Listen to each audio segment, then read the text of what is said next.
বিল্লাহি ওয়া সালামুন আলা ইবাদিল্লাযিনা ইসতাফা আম্মা বাদ। সম্মানিত ভিউয়ারবৃন্দ, আমরা বন্যায় ক্ষতিগ্রস্ত রাজাগঞ্জ ইউনিয়নের কালবাড়ি এলাকার যে সমস্ত বন্যায় ক্ষতিগ্রস্ত মানুষ, তাদের ঘরবাড়ি বন্যায় তলিয়ে গেছে, তাদের আশ্রয়ের জন্য জামিয়া ইসলামিয়া হিসেবে ফাজিল মাদ্রাসায় আশ্রয় গ্রহণ করেছেন।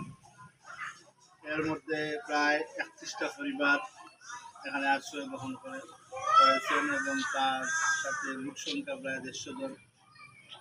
আল্লাহ তাআলার একান্ত মেহেরবানিতে এই জামিয়া ইসলামিয়া ইউসুফিয়া যারা আশ্রয় গ্রহণ করছেন, তারা লাগিয়া আমাদের এলাকার দেশে বিদেশে যারা অবস্থান করছেন, যারা যে সামর্থ্য অনুযায়ী তারা শুকনো খাবার, রান্না করা খাবার, ঔষধ, স্যালাইন সহ বিভিন্ন জরুরি জিনিসপত্র দিয়ে সহযোগিতা করছেন। আজকে এই মুহূর্তে আমাদের নিদানবাড়ি তালুকদার বাড়ির জুনেদ আহমদ সৌদি প্রবাসী, তার আব্বা অসুস্থ এবং তার আম্মার মাগফিরাতুর লাগিয়া, আব্বার সুস্থতার লাগিয়া, এই অসহায় মানুষের লাগিয়া রান্না করা খাবার নিয়ে আইসেন। আমরা তার এই দান দেওয়ার জন্য আমরা মহান রব্বুল আলামিনের দরবারে শুকরিয়া আদায় করিয়া এবং তার এই দানকে আল্লাহ তাআলার সদকায়ে জারিয়া হিসেবে কবুল করুকা, দান আব্বা সুস্থতা দান করুকা আমরা দোয়া করি।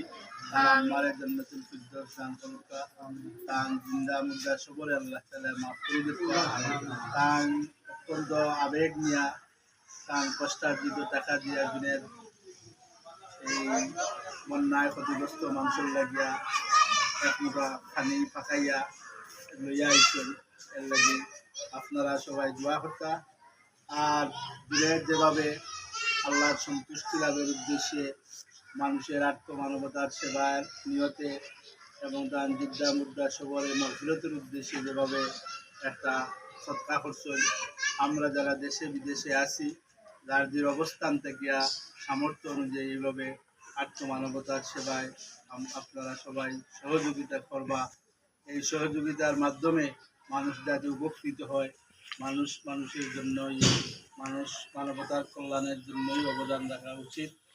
আল্লাহ সুবহানাহু ওয়া তাআলা এই জুনেদ আহমদের এই দান দেয় কবুল করিয়া তার যেটা যায় উপাসিতে হাসানারে আল্লাহ তাআলা পুরা করুক, আমরা সবাই করি আমিন। আমরা আজকে আমাদের তালবাড়ি কেন্দ্রীয় জামে মসজিদের সম্মানিত ইমাম ও খতিব সাহেব আছেন, আরও গ্রামের মুরব্বিয়ানি গ্রাম উপস্থিত হয়েছেন। এর লাগে আমরা সকলের প্রতি কৃতজ্ঞতা জানাইয়ার সবাই দোয়া করবা যাতে জুনেদর মনের যাই হাজারতে আল্লাহ তাআলা পুরা করেন, তার আম্বারে সুস্থতার দিন থেকে দান করেন এবং তার জীবনের মাঝে খৈরিয়ত আল্লাহ তাআলা দান করেন। সবাইকে অসংখ্য ধন্যবাদ, মুবারকবাদ জানাইয়া আমরা এখন রান্না করা খাবার আমরা এখন বিতরণ করছি। আসসালামু আলাইকুম।